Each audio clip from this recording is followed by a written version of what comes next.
Hello, everybody. My name is Michael Hamling, and greetings from Malawi, Africa, where it is quite cold here today. It's chilly, it's winter in Malawi, but I'm very excited to be part of the Nomad Tea Festival, and thank you so much for inviting me and giving me the opportunity to talk about water and the connection between water and tea.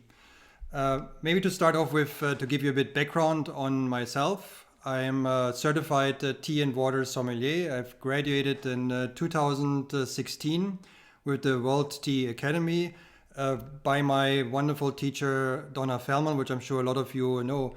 And during the studies, when we went to exploring how to process and how to create a number of high quality loose leaf teas, I always was curious about the role of water in teas. And then once I was graduating from the World Tea Academy, that topic kind of stuck with me. And I always tried to explore further how can I further enhance the quality level of water in tea, because 95% of tea is water and it's such an essential part. And we pay a lot of attention on the quality of the leaf and how to process the leaf. But not so much attention goes into what kind of water can I really use to further enhance the flavor profile and the texture and the quality of my tea. And I kept continuing exploring that. And then in 2018, I heard about the Fine Water Academy, which was put in place by Michael Mascha and by Martin Riese. Martin Riese is a world-renowned water sommelier living in the US. Some of you might have seen him just recently in a Netflix special, Down to Earth by Zac Efron. And when they opened up the Fine Water Academy, I jumped on board, and I was excited to become the first graduate of the Fine Water Academy, which educates and people on becoming a certified water sommelier. What I've then started with being a water sommelier and being a tea sommelier, trying to build the bridge between two industries, because I've realized that in both industries there's a lot of passionate people which trying to promote their brand or trying to promote a certain area within the industry. And there's a lot of opportunities connecting that together. And that's something I would like to give you some thoughts, some ideas today in my presentation. And just to mention, I'm also a member of the Fine Water Society, which was founded in 2008 by Michael Mascha. And on the website itself, finewaters.com, you can find a lot of information of different fine water brands. And I also recommend you to visit the Fine Water Academy webpage. There's a number of courses you can take. Some of them are just 1 or 2 day courses. Some of them are 3 months courses, like the Certified Water Sommelier course.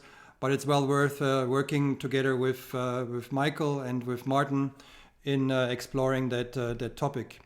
I also would like you to give you some trends and some of the latest developments which I'm seeing, and which are some of the opportunities are to connect both industries and provide a new experience for consumers or for your guests in your environment. Before I get into that, let me maybe start by giving you a bit of background and some of the basics on water and where does water come from.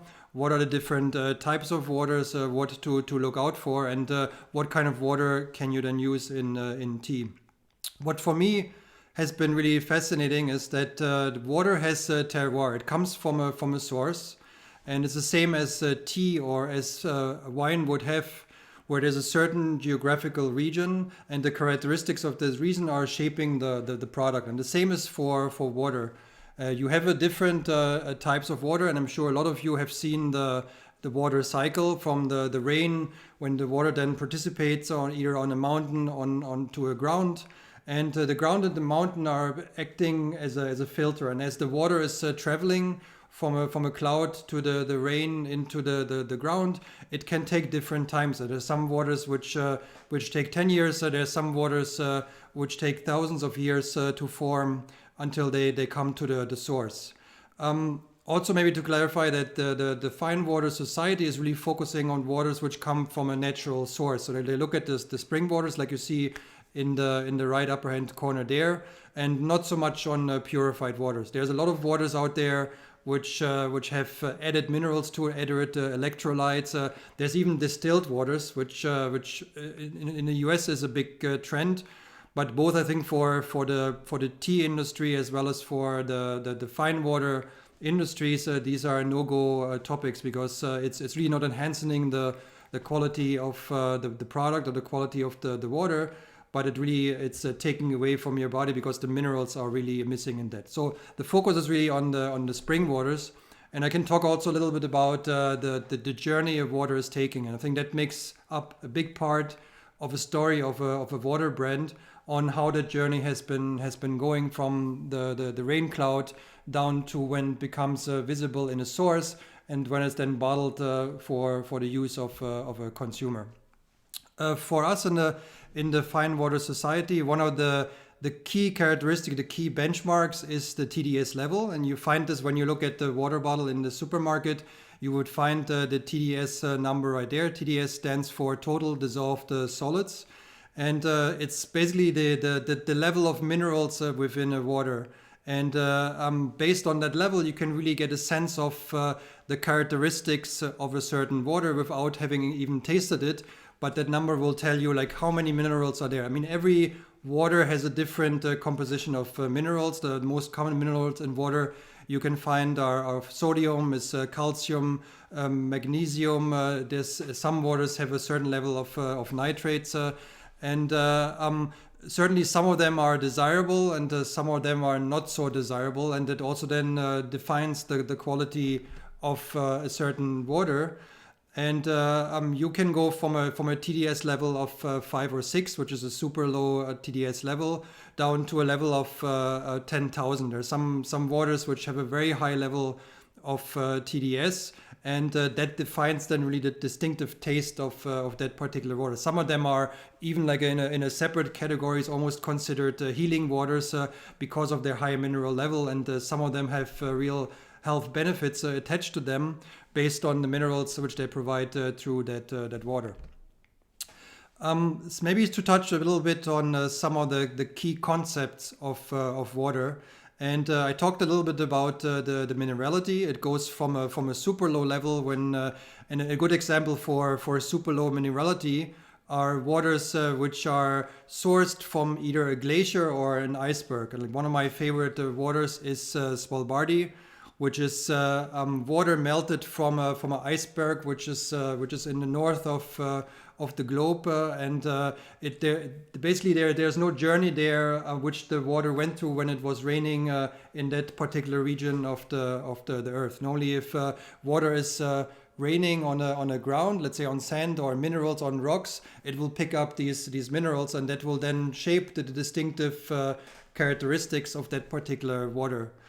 The next concept I want to touch on a little bit is the carbonation. I mean, mainly I think a lot of us know waters either as a still water with no carbonation, or as a sparkling water which has carbonation. And carbonation can either be added. A lot of, if not most of the brands and the companies, they're adding the carbonation into the water afterwards once they've sourced the water. There's some very rare waters, like for instance Petrus from Portugal, which has natural carbonation when it comes to certain volcanic rock and minerals, and it goes to this journey through the gravity from the rain to the source.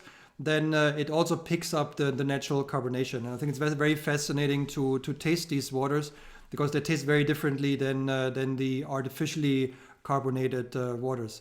Vintage is also like an interesting concept. When you talk about wine, for instance, you talk about a 10 or 20 or 30 year old wine. When you talk about the vintage of water, we have a wholly different level of vintage we're talking about. There's some waters which have over 4, 5, 6,000 years of age from the time they rained until they're being sourced into a bottle, and it's quite fascinating to taste these type of waters. The hardness, also driven by the minerals, which can go from super soft to very hard. It's mainly driven by the magnesium and the calcium content, which you can find in the water. And probably a lot of you know about the hardness of the water, in particular when it comes to washing machines and everything else, which can have some residue then, and parts need to be replaced. But certainly depending on the journey of the water through the minerals, it will pick up some of these minerals as well. In terms of orientation, again, it goes from driven also then by linked to the carbonation, can be from very soft to and then very still to very bold. And the last topic I just want to touch on quickly is the virginality, which is also kind of like a quality indication of the water. So a super low virginality means there's no nitrate within the water, and there's certain benchmarks in the industries, whereas some waters which are maybe closer to some industrial areas, or the source is closer to industrial area, that you might detect some levels of nitration in that, and that's not so desirable. The better or the lower the nitrate levels are, the better the quality and the superiority of the water will be. Now, the big question, of course, is then, okay, what kind of water can I use for tea, or what would be desirable to be using when brewing tea? And there are some key concepts, some key numbers to look for. I mean, a lot of these numbers you can also find on the labels when you go to the supermarket and you look for water bottles. Ideally, is the best which I found is water which has a TDS level less than 50. The lower the level gets, and again, distilled water would not be desirable because there's no minerals in that, but somewhere in the range of 10 to 50 for me have always been achieving the biggest result or the best results when brewing a high quality tea with a high quality loose leaf.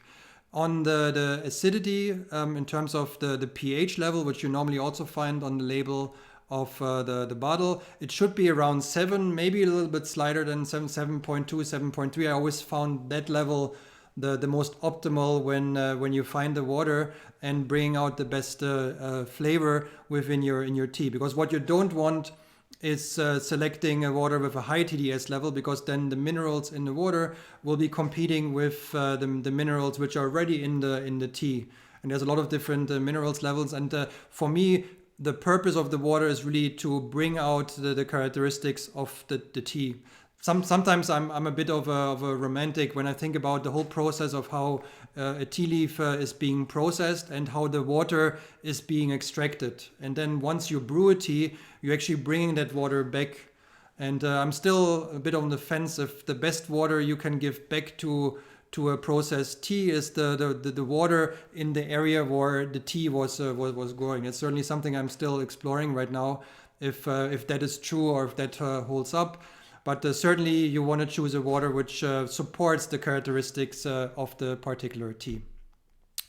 What I have done, and that was something which was inspired by my work in the World Tea Academy, and I've used a tea wheel to describe flavors. And certainly as a sommelier, for me it's always important when I go to water tastings and when I meet with people and walk them through different types of tea and water, is how can I describe that type of water. And a lot of these concepts I've touched on already, and I've designed a water wheel, and you see here the front side of that water wheel in trying to identify the different categories and the different textures and flavor profiles you might experience when you drink a certain water. So on the left side you see the TDS level, and for still waters, which is for me the defining characteristics, going from a super smooth velvety almost water to a very intense and very heavy if there's a high TDS level. And certainly it's interesting once you then bring in the components of the sparklings and the bubbles, that can also go from very tiny, very prickling bubbles to very bold and very vibrant. If you take, for instance, the Perrier water has very vibrant bubbles. When you take the Hilton water from the UK, that has very soft and very elegant bubbles. And there's a lot of brands in between that with different characteristics. But as you can see here, you have the different, on the left side, the TDS levels, and then also the orientation in terms of the impact of TDS or bubbles onto the water.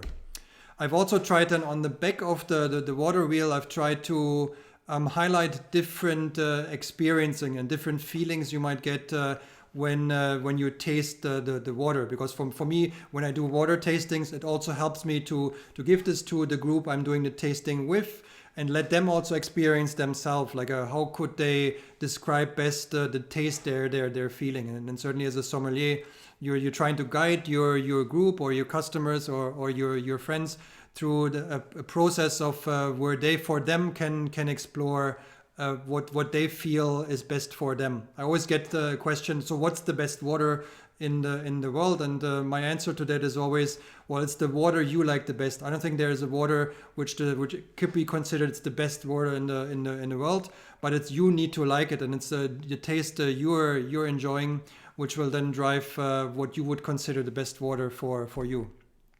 I've done in 2019, and you can also see this on my Instagram page. I've done a number of different studies and different reports.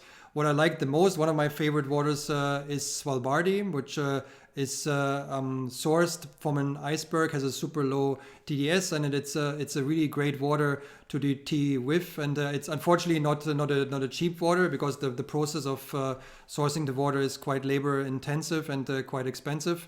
But in 2019, I tried to take rare teas. I took some very exceptionally rare oolongs from China, like the Big Red Rope, and paired them with Svalbardi water to really take two great products from two different industries and really combine them into a new product. And I think it was a great experience, and you can see the results also on my Instagram page. For me, and from all the waters I've worked with, maybe just to quickly mention, for me, Acqua Morelli from Italy, which has a TDS of 39, it kind of came out as my winner to brew tea, or to, I mean, it's certainly, it's not something you would do on a daily basis, but if I organize a special event and I'm trying to show the group I'm working with an exceptional tea, then normally Acqua Morelli is something which for me has been an exceptional water to work with. But any water, as I mentioned before, which has a TDS less than 50, I think it's desirable when you want to make an exceptional high quality tea with a high quality fine water. Another opportunity which I see, I think also for the future, if you combine the two stories together, and I think there's still a lot of work which we're doing right now in the tea industry, and really making sure that tea is not becoming like an after effect on the menu, but that you also then the source of the tea is really captured on the menu. And I think also when I had a similar talk last year at the Fine Water Summit in Stockholm. And I've also tried to present this to the experts in the fine water industry, that there is an opportunity to combine these two elements on a menu. So for instance, as I show here, is that the 2018 First Flush Darjeeling from Jungpana Estate brewed in fresh Aqualife mineral water. And you have an opportunity then to go to the customer and to present both elements, both from a water and from a tea perspective, which I think makes it quite interesting. Here just to show you, like I love to do water tastings, and in a moment it's a bit difficult, of course, with the COVID crisis. But I truly enjoyed meeting with groups and walking them to different flights of different waters from all around the world, and it's something I really enjoy. The one area which I think is another area of opportunity for both the tea and the water industry is the world of cold brew. And I'm sure a lot of you know about cold brews. But when you then experiment with different waters and the different levels and qualities of TDS and water, it brings a lot of interesting opportunities, because the cold brew then allows to also then to work with the waters without having the need to heat them up. Sparkling tea is an area which I think for both industry, both for the water as well as for the tea industries, I think is quite interesting for the future. And in my studies with the Fine Water Academy, I also experimented a lot with ice cubes, and even to the extent that I've tried sparkling water ice cubes, and because then you have another opportunity where you can add a different water to an already brewed tea. So not only you're using one water to make the tea, but then you have an opportunity to bring another element into the tea by using a completely different water even with a different TDS level, and you combine these experiences for the customers.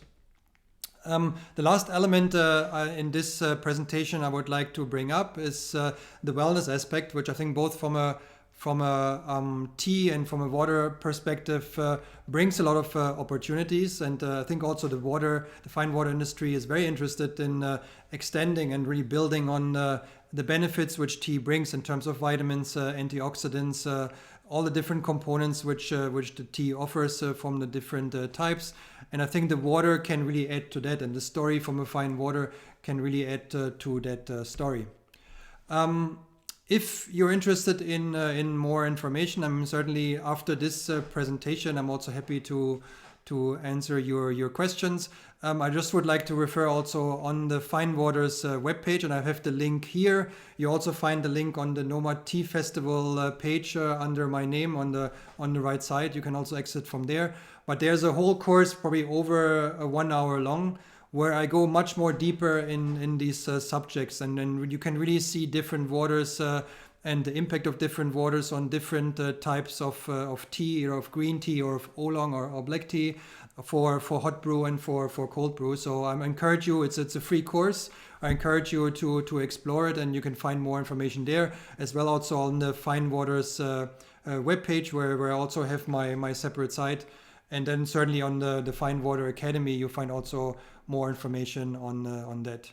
With that, thank you so much for your time. I hope that information has been useful to you. You can always reach out to me also whenever you would like on my email, mhamling@gmail.com.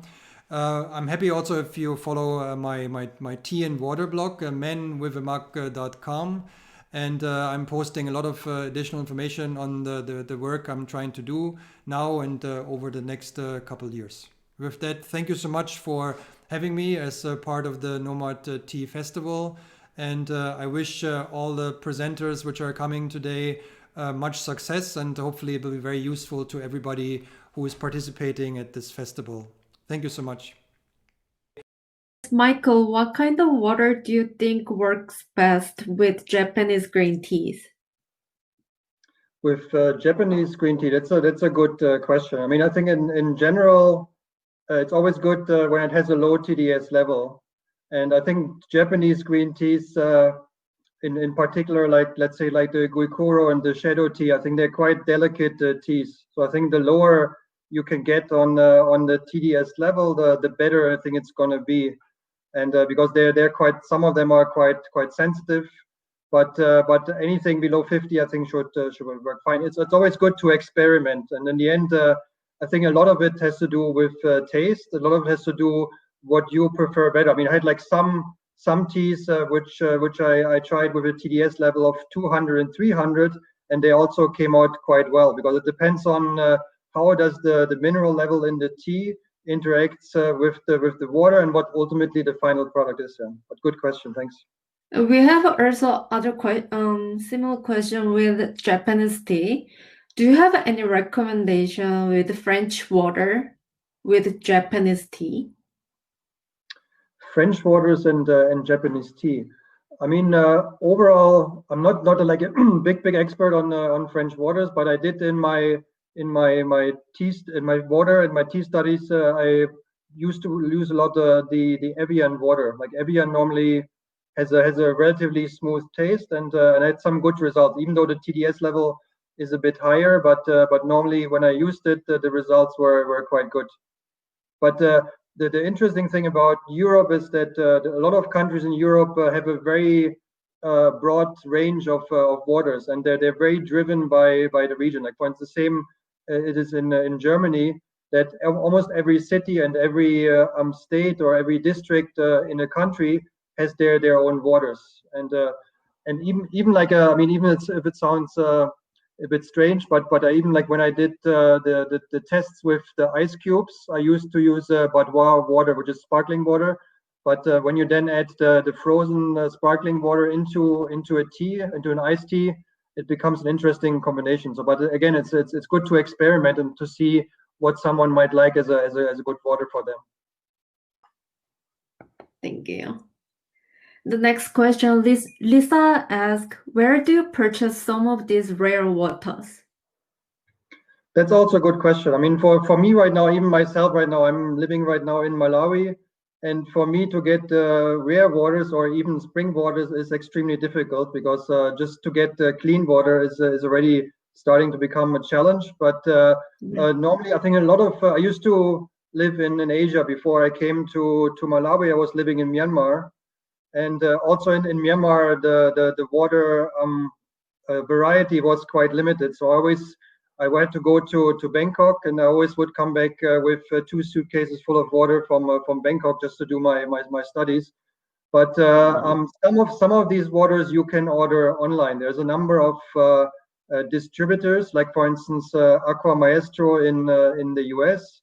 There's in Europe, you have a number of distributors what you can order online, and then they can send you the waters by DHL, and that works quite well. Most of the waters they come intact, and that's how you can get some of these water. You can also reach out to individual brands, like for instance Svalbardi. You can go straight to the website from Svalbardi, and they can also send you the water directly from the website. Thank you.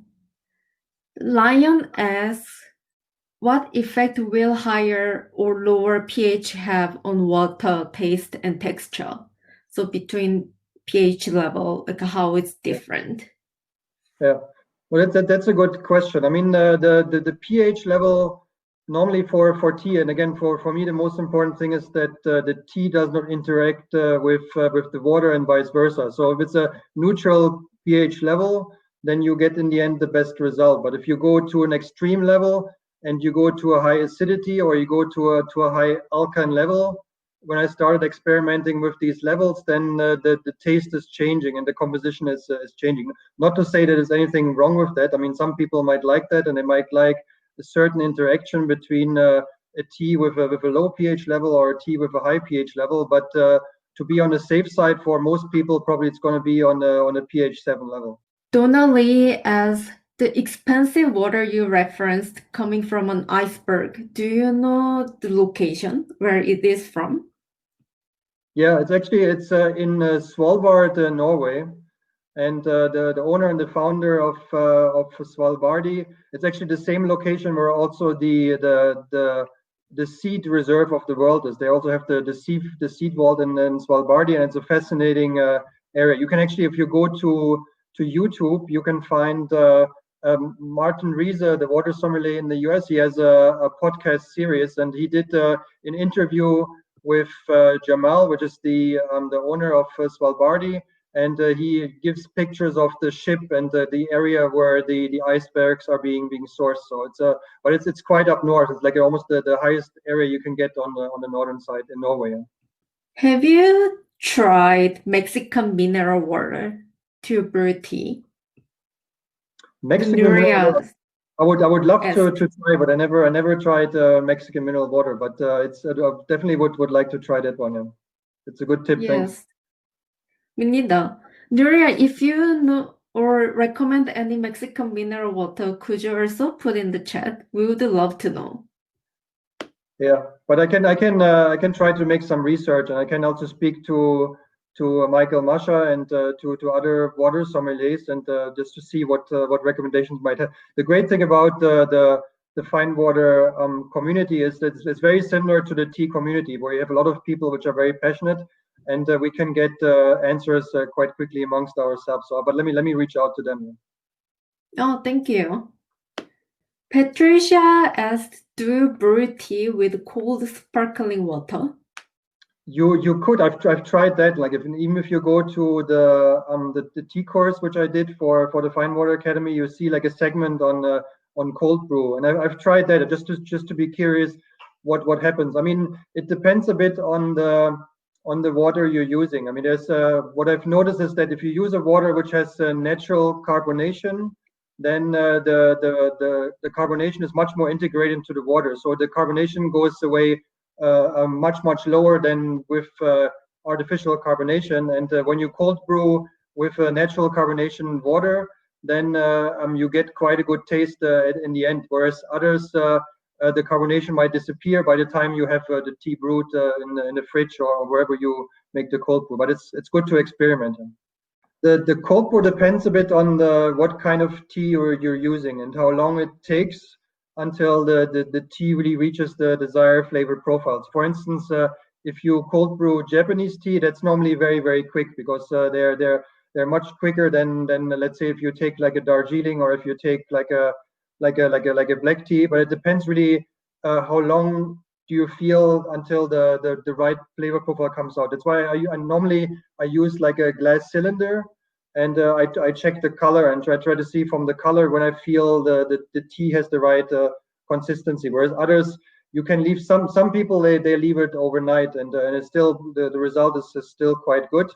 But normally, like after 10 hours, it becomes a bit too bitter or becomes too complex.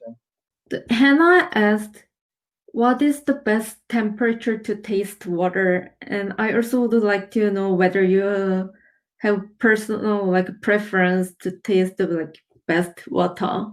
Yeah. Well, that's a great question because in some countries people like the water like ice cold, like they really put it in the freezer or in the fridge and it comes out really cold. And I think what too much cold does to a water is you can't really taste anymore the flavor profile. So even in Europe or in Germany, you taste the water in room temperature, whereas from a water sommelier perspective, you normally what we call in industry like a cellar temperature, which is like kind of like a I would say between 23 degrees or between 18 and 23 degrees. So it's cold, but it's not too cold that you can't anymore taste the flavor profile. Miriam asked, in case the bottle does not refer TDS, any other key we should look at?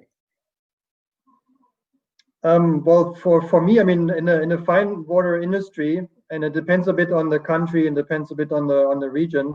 But normally, if it's a fine water, then by government regulations, normally they are required to put the TDS level on there. So when I see a bottle which has no TDS level, my first suspicion is that it might be like a purified water, or it might be like a distilled water or something which is not required to show the mineral content. But most companies, they if they're proud of their mineral composition, they normally list the minerals on their label. Which is in the US it's a bit tricky because in the US the labels follow the Food and Agriculture Administration, and they normally go by the calorie and contents, which is all 000 because the waters don't have this. So, but most water brands, when they want to show the composition, they will show that label.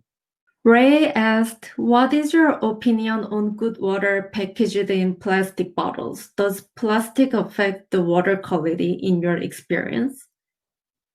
That's an excellent question. I almost in the beginning, when I made the presentation, I was like thinking to talk a little bit about the environmental aspect, because we had last year when we discussed this with all the experts at the Fine Water Summit, there was a big discussion in terms of what's the future of water, because certainly the impact of plastic, I think that it's concerning to a lot of people, and you see a lot of new trends in terms of cartons or paper-based containers which water is stored. I mean, normally when you have a plastic bottle, when it's being sold as mineral water, there is a type, or in some cases there is a sealing inside the bottle, or they use a type of plastic which is a food grade, meaning that the plastic and the water will not interact with each other. In most cases, there's some brands which might be more challenging, but I think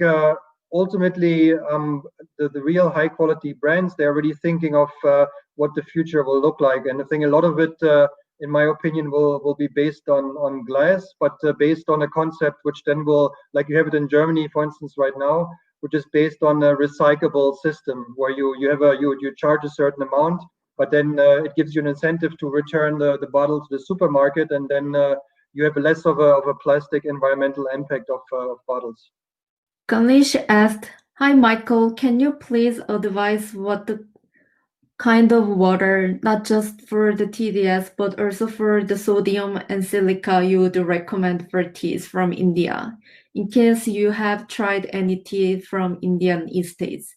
Generally, the blend in India is relatively strong as compared to the ones in Sri Lanka or other places. Yeah. Well, that's a good question. I haven't tasted any water from India yet, so I would love to taste.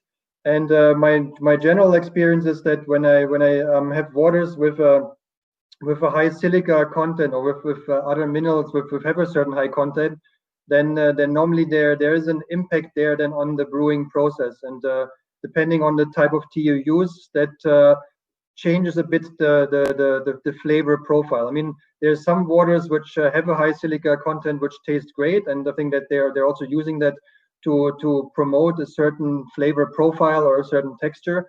But from Indian perspective, I haven't done much research on that. You covered in your presentation, but just for as a reminder, Hannah asked, where can I find your tea wheel? Tea wheel, I mean, tea wheels, normally, I think the easiest way to do is you just Google it up. You just Google tea wheel, and you get like a whole big range of tea wheels, which are coming up. And they're normally very easy accessible. And a lot of high-level tea academies or tea schools, they have published their own wheels. So just if you just Google tea wheel, a lot of stuff comes up. And then on the water wheel, you can get it through the. I mean, I can also send you through like a template, and then you can also distribute it to the participants. But I think also if I'm not mistaken, through menwiththemark.com, you can also get the water wheel there. Priscilla asked, do you recommend any water in South America? And how can we improve the water we have around? Yeah, well, on the first part, I mean, there's a lot of great waters in South America. In particular, what comes to my mind, the first one pops in my head is Gütig from Ecuador, which is a great water, and we've been in the Fine Water Academy. We've been raving about that water, but there's so many different brands in Brazil, in Argentina, in Ecuador, and I mean they have a long, rich history and culture behind there. And then I'm sorry, the second part of the question, can you just maybe just repeat, Sue? And can we improve? How can we improve the quality around water quality? Because some regions doesn't have a good water quality. So, Yeah. is there any recommendation to improve the water quality so we can enjoy more tasty tea brewing? Yeah. Well, that's a good question. And again, for me, I see the same thing here in Malawi. Like sometimes it's very difficult to get a good quality tea water.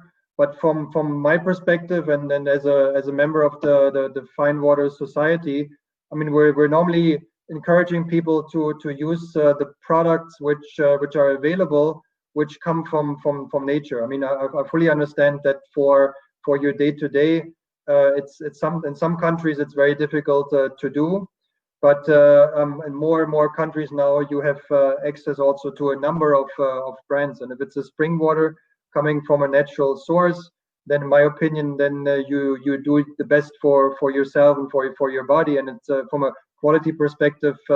There's a lot of brands out there which are able then to be used for a good quality tea. Stephanie asked, could the boiling process modify TDS or pH levels?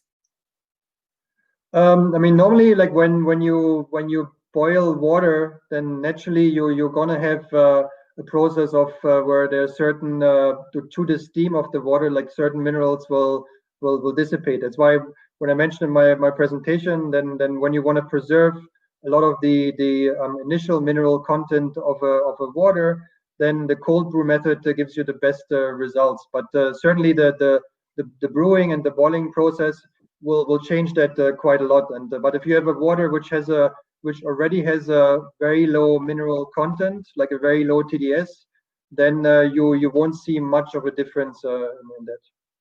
Yo-Yo asked, what are your thoughts for boiling water for tea in iron or silver pots? In iron and silver, I mean, yeah, you have. I mean, there was a lot of study done on that. I mean, you have, depending on what kind of type of iron pot you use, there can be some interactions there, and there can be some changes in the consistency. But depends a bit on what kind of vessel you're using and how much iron content is there. That's why probably like the best, like from my side, when I boil it, I normally use like a glass container, like the one like a glass kettle, or you use like a stainless steel, so that you avoid any kind of interactions between the water and the vessel. I think that's it for Michael. Thank you so much for sharing your knowledge and answering all these questions. If you can stay a bit later, maybe you could follow up with other questions they had from audience. And there is Sure. also room for Michael's sessions. If you want to follow up about more water, you can go into the session and hang out with Michael. Thank you so much. Well, thank you so much, Sue. I mean, you're doing like an amazing job on the Nomad Tea Festival. I mean, it has been such a great process. I'm trying. Working with you. I mean, very, very professional. And just I would like to wish all the other speakers like all the best for still 23 hours to come for the tea festival. So thank you so much, and let's wish you all the best, and let's stay in touch. Thank you. Thank you. Thanks.